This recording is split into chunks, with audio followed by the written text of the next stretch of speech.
नमस्कार साथियों, स्वागत और अभिनंदन आप सभी का। हमारी जो सीरीज चल रही थी जिला दर्शन की, आइए उसी को बढ़ाते हैं आगे। और साथियों, आज जिस जिले के बारे में चर्चा करेंगे, आज जिस जिले के दर्शन करेंगे वो है नागौर। और नागौर के बारे में तो एक कहावत बहुत प्रचलित है, आप सभी जानते हैं कि सियाड़ो खाटू भलो, उनाड़ो अजमेर, नागाना नित्रो भलो, श्रावण बीकानेर। मतलब जो नागौर है वो हमेशा ही भला रहा है। आइए देखते हैं इनके बारे में क्या क्या खास बातें हैं। देखिए, सबसे पहले एग्जाम में यदि आपको पूछ लेगा तो नागौर का प्राचीन नाम याद रखिएगा कौन सा है? आई छत्रपुर। अच्छा, ये जो आई छत्रपुर है पहले कभी झांगल प्रदेश की राजधानी हुआ करता था, और ये जो झांगल प्रदेश है ये बीकानेर का प्राचीन नाम था। तो नागौर का प्राचीन नाम आई छत्रपुर, और आई छत्रपुर याद रखिएगा झांगल प्रदेश की क्या था? राजधानी। नागौर के कुछ उपनाम हैं, जैसे राजस्थान को, यानी कि नागौर को राजस्थान का धातु नगर या फिर औजारों की नगरी कहा जाता है। आपको डायरेक्ट पूछता है कि राजस्थान का धातु नगर या फिर औजारों की नगरी के नाम से किस जिले को जाना जाता है? नागौर। इसके अलावा और बातें देखिए, नागौर जिले के अंदर एक नागौर किला बना हुआ है जिसका प्राचीन नाम था आई छत्रपुर दुर्ग या फिर नागाना दुर्ग। ये जो नागौर किला है इसका निर्माण करवाया था आपके सोमेश्वर के एक प्रधानमंत्री जिसका नाम है केमास द्वारा। और कब करवाया गया? तो 12वीं शताब्दी के आसपास। नागौर किले के बारे में एक खास बात है, यदि कोई बाहर से आक्रमणकारी इस किले के महलों पर यदि कभी तोप के गोले दागता तो वो गोले बिना उस महल को नुकसान पहुंचाए सीधे किले के बाहर आकर गिरते। यानी कि तोप के जो गोले हैं वो महलों को बिना नुकसान पहुंचाए सीधे बाहर निकल जाते, यानी कि डायरेक्ट ऊपर से। ये एकमात्र ऐसा किला है, कौन सा? नागौर। इसके अलावा नागौर में एक कुचामन किला है जिसे कहा जाता है जागीरी दुर्गों का सिरमौर। जैसे दुर्गों का सिरमौर कहा जाता है चित्तौड़गढ़ को, वैसे ही जागीरी दुर्गों का सिरमौर किसे कहा जाता है? कुचामन के किले को, जो कहाँ पर है? नागौर में। इसके अलावा मेड़ता के अंदर भी एक किला है मालदेव द्वारा निर्मित जिसका नाम है मालकोट किला, याद रखिएगा, मेड़ता नागौर। और इसके अलावा नागौर में एक और किला है जिसका नाम है खिंवसर किला। एग्जाम के लिए ये भी इंपॉर्टेंट। नेक्स्ट, अगली बातें देखिए, नागौर जिले की बात करते हैं तो एक दरबार बड़ा प्रसिद्ध रहा है, नागौर दरबार। नागौर दरबार का आयोजन कब हुआ? 1570 में। किसने करवाया? अकबर ने। किसके सहयोग से करवाया? तो भारमल के सहयोग से। और अकबर द्वारा नागौर दरबार के समय नागौर जिले में निर्माण करवाया गया था एक तालाब का जिसका नाम है शुक्र तालाब। एग्जाम के लिए बहुत ज़्यादा इंपॉर्टेंट। बाकी यहाँ पर इस दरबार में तो आने वाले बहुत सारे लोग थे, बीकानेर से कल्याणमल, जैसलमेर से हर्राय भाटी, मेड़ता से वीरमदेव, उसके अलावा मारवाड़ के राठौड़ों से भी आने वाले थे आपके मोटा राजा उदय सिंह। जितने भी आए उनमें से एकमात्र ऐसा व्यक्ति जिसका नाम होता है चंद्रसेन, उन्होंने अकबर की अधीनता स्वीकार नहीं की। बाकी जितने भी व्यक्ति आए थे नागौर दरबार में उन सभी ने अकबर की अधीनता स्वीकार की थी। देखिए, नागौर में एक गांव है, आपने सुना होगा बगदरी गांव, जहां पर पंचायती राज की शुरुआत हुई थी। किसकी? पंचायती राज की शुरुआत। और कब हुई थी? तो 2 अक्टूबर 1959 के अंदर। और किनके द्वारा की गई? तो भारत के प्रधानमंत्री जिनका नाम होता है पंडित जवाहरलाल नेहरू। यानी कि पंचायती राज की शुरुआत भी नागौर जिले के बगदरी गांव से हुई। नागौर में एक और स्थान है कुराड़ा, याद रखिएगा, कौन सा? कुराड़ा, जो ताम्र पाषाण कालीन उपकरण के लिए प्रसिद्ध रहा है। मतलब ताम्र पाषाण कालीन स्थल है, कौन सा?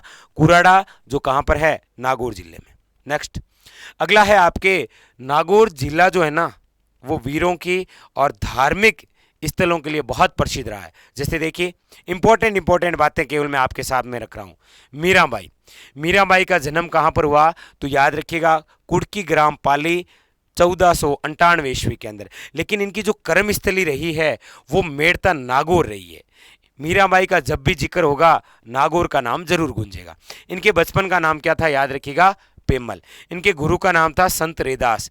इन्हें राजस्थान की राधा कहा जाता है। और मीराबाई के निर्देशन में ही रत्ना खाती द्वारा, याद रखिएगा, किसकी रचना की गई? नरसी जीरे मायरे की। तो मीराबाई।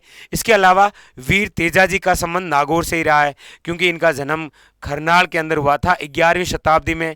ये कृषि उपासक देवता हैं, सांपों के वे गोरक्षक देवता हैं। लाछा गुजरी की गायों की रक्षा करते हुए इनको वासक नामक नाग ने डस लिया था, इसीलिए इनको वीर गति की प्राप्ति हुई। इनकी घोड़ी का नाम लीलन है। और याद रखिएगा, वीर तेजाजी का मेला कब भरता है, तो भाद्रपद शुक्ल दशमी के दिन। क्लियर। इसके अलावा हमारे यहाँ पर नागौर जो जिला है वो संतों की भूमि रही है। जाम्बोजी, कौन? संत जाम्बोजी का जन्म पिंपाशर गांव, याद रखिएगा, नागौर के अंदर 1451 ईस्वी में हुआ। इनके बचपन का नाम था धनराज। इनके द्वारा किस संप्रदाय की स्थापना की गई? विष्णुई संप्रदाय की। और इनकी मुख्य पीठ कहाँ पर है? याद रखिएगा, मुकाम बीकानेर। नेक्स्ट, इसके अलावा नागौर से संबंध है वीर कल्लाजी राठौड़ का, जिनका जन्म हुआ है 1554 के अंदर। याद रखिए, सॉरी 1544, 54 नहीं, कितने हैं? जन्म हुआ है 1544 के अंदर सामियाना गांव, याद रखिएगा, मेड़ता में। इन्हें कहा जाता है 4 हाथों वाले देवता। इन्हें कहा गया है शेष नागरा अवतार। ये अकबर के समकालीन थे। चित्तौड़ का जो तीसरा साका हुआ था ना 1568 के अंदर, अकबर के विरुद्ध लड़ते हुए वीर गति को प्राप्त हो गए। इसीलिए इनकी छतरी भी कहाँ पर बनी हुई है? चित्तौड़गढ़ जिले के अंदर भैरव पोल के पास में। नागौर जिले के अंदर संत हुए हैं जिनका नाम है हरिदास जी, जिनका जन्म नागौर जिले के डीडवाना तहसील के कापड़ोद गांव में हुआ है। इन्हें कलयुग का वाल्मीकि कहा जाता है। पहले ये डाकू थे, आगे चलकर क्या बने? संत। और इनके द्वारा जो संप्रदाय चलाया गया उसका नाम है निरंजनी संप्रदाय। और इसकी जो मुख्य पीठ है वो नागौर जिले के डीडवाना तहसील के गाडा गांव में है। नागौर जिले के अंदर संत नवलदास जी का जन्म हुआ है। कौन से गांव में? हरसोला गांव है नागौर जिले के अंदर, वहां पर। और इनका जो संप्रदाय था वो था आपके नवल संप्रदाय। नागौर जिले के अंदर संत हमीदुद्दीन नागौरी की भी क्या रही है? दरगाह। और आप जानते हैं इस दरगाह को किस नाम से जाना जाता है? कई बार एग्जामिनर पूछता है, एतारकीन की दरगाह किस जिले में है? नागौर के अंदर। और ये जो संत है हमीदुद्दीन, याद रखिएगा, इन्हें कहा जाता है सन्यासियों का सुल्तान। नेक्स्ट, इसके अलावा आपके दधिमती माता का भी मंदिर है नागौर के अंदर, गोट मांगलोद गांव में। और याद रखिएगा, ये जो दधिमती माता है यह आपके दादिच या फिर दायमा ब्राह्मणों की क्या है? कुलदेवी। नागौर के अंदर भुआल माता का मंदिर है, जिनके 2.5 प्याला शराब चढ़ती है, याद रखिएगा। एक आपके हरिराम बाबा का मंदिर है। और स्थान कौन सा है? तो याद रखिएगा, नागौर जिला का जोरडा गांव। एक आपके मीराबाई का प्रसिद्ध मंदिर है मेड़ता सिटी के अंदर। और मेड़ता सिटी को तो कहा ही जाता है क्या? याद रखिएगा, मीरान नगरी। क्या कहा जाता है? मीरा नगरी। नेक्स्ट, अगला आपके नागौर जिले के अंदर एक ख्याल है जिसका नाम है कुचामणी ख्याल। पूछा जाए कुचामणी ख्याल का संबंध कुचामण से है। कुचामणी स्थान नागौर जिले में। और कुचामणी जो ख्याल है इसके जो प्रवर्तक हैं, याद रखिएगा, कौन है? लच्छीराम। इसके अलावा नागौर जिले के अंदर एक शैली है जिसका नाम है नागौर शैली। और नागौर इस शैली की प्रमुख विशेषता ये है कि इस शैली में जितने भी चित्र हैं वो सारे के सारे बुझे हुए रंगों से निर्मित है। मतलब इस शैली के अंदर कौन से रंग का प्रयोग होता है? बुझे हुए रंगों का। एग्जाम के अंदर बहुत ज़्यादा इंपॉर्टेंट है, याद रखिएगा, नागौर शैली। इसके अलावा नागौर के अंदर एक हत्याकांड हो रखा है, डाबड़ा हत्याकांड। यह हत्याकांड हुआ था आपके मारवाड़ प्रजामंडल के तहत। यहाँ पर किसानों की बहुत बड़ी सभा थी जिस पर गोलियां चलाई गई। और डाबड़ा जो स्थान है, याद रखिएगा, नागौर जिले की डीडवाना तहसील में है। यहाँ पर यह हत्याकांड हुआ था। कब हुआ था? 13 मार्च 1947 को। और उसमें बहुत सारे किसान शहीद हो गए, जैसे चुन्नीलाल है, जग्गू जाट है, नंदराम है, ऐसे बहुत सारे किसान शहीद हुए थे। नागौर के अंदर आचार्य तुलसी का जन्म हो रखा है। कहाँ पर? लाडनू नागौर के अंदर। और उनके द्वारा एक आंदोलन चलाया गया। एक बार एग्जाम के अंदर पूछ रखा है, आचार्य तुलसी द्वारा कौन सा आंदोलन चलाया गया? अणुव्रत आंदोलन। ये कुछ खास बातें। नेक्स्ट, अगली बातें हैं आपके कि नागौर जिले का जो शुभंकर है वो कौन सा है? याद रखिएगा, राजहंस। नागौर जिले के अंदर 2 संरक्षित क्षेत्र हैं जिन्हें बोलते हैं कंजर्वेशन रिजर्व। एक तो है गोगेलाव और दूसरा कौन सा है? रोटू रामसर। इसके अलावा नागौर से संबंध होता है आपके कुब्बड़ पट्टी या बांका पट्टी। मतलब फ्लोराइड का जो जमाव पाया जाता है ना, जाइल से लेकर पुष्कर के मध्य, जाइल स्थान नागौर में है और पुष्कर है आपके अजमेर में। मतलब नागौर व अजमेर के मध्य जो फ्लोराइड का जमाव है उसे कहा जाता है कुब्बड़ पट्टी या बांका पट्टी।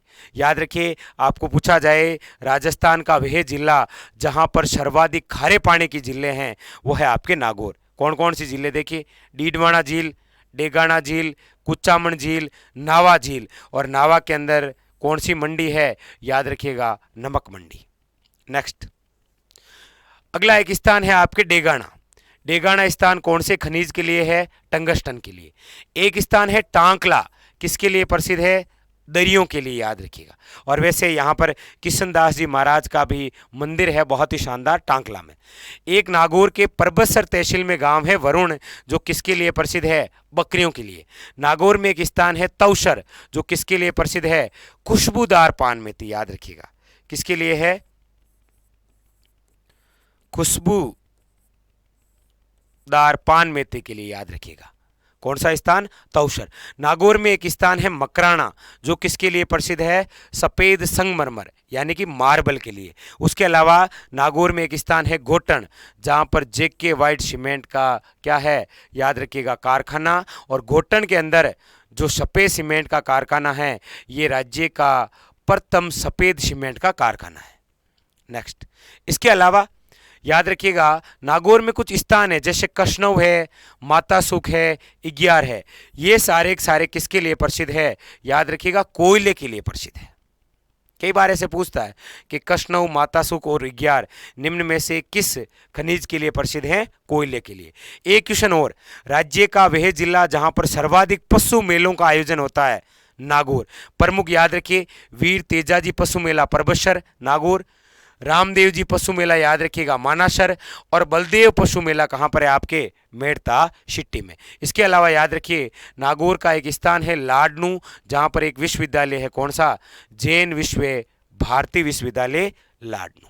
नेक्स्ट, इसके अलावा नागौर के अंदर अमर सिंह राठौड़ की छतरी है, और कितने खम्भों की है, याद रखिएगा, 16 खम्भों की। और ये जो अमर सिंह राठौड़ है, इनके घोड़े का नाम होता है, याद रखिएगा, बादल। इसके अलावा नागौर के अंदर एक गांव है बू नरावता, जो किसके लिए प्रसिद्ध है, मिट्टी के खिलौनों के लिए। इसके अलावा वेरी वेरी इंपॉर्टेंट, देश में पहली रेल बस सेवा कहाँ से लेकर कहाँ तक चलाई गई थी, मेड़ता रोड से, याद रखिएगा, मेड़ता सिटी। और कब चलाई गई, 1994 में। देश की पहली रेल बस नागौर जिले में चली थी। और इसके अलावा याद रखिएगा, स्थान है ख्यूसर, जहां पर निजी क्षेत्र की, मतलब प्राइवेट, सबसे बड़ी सौर ऊर्जा परियोजना चलती है। कहां पर, राज्य में सबसे बड़ी निजी क्षेत्र की सौर ऊर्जा परियोजना कौन से स्थान पर है, याद रखिएगा, ख्यूसर। साथियों, ये संपूर्ण बातें थी आपके नागौर जिले से संबंधित, जो आपके एग्जाम के लिए इंपॉर्टेंट। फिर मिलेंगे इसी प्रकार के किसी नए जिले दर्शन के साथ में, तब तक के लिए धन्यवाद।